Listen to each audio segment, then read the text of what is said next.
bugün. Yarım olmaz bütün benim ol bu gece. Yazı göze gözüm, kışı unutma sözüm. Bitmez bu gece. Bilmirəm necə istəyib bölünəcəm, nə o var nə liman. Bilmirəm mənə nə xəbər gətirəcək, yoxdur ki heç inanım. Səhv olub həyatında qalmağım, sətirləri tək ona yazmağım. Doğrusu dəftəri bağlamağım, boğdu ödüb keçəcək.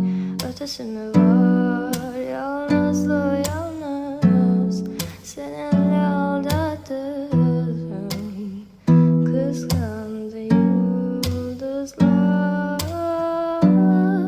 aşka inanmayanlara seni anlattım. Karardı ay. Var mı benim kimisi, seni seven birisi? Gelmesin hiç gerisi. Bu nece bir ağrıdır, sarsıdır. Danışmasak bunu biz, demene yalnızca siz. Olmaz ki biz ikimiz, onsuz hayat karşıdır, mənə karşıdır. Var mı benim kimisi, seni seven birisi? Gelmesin hiç gerisi.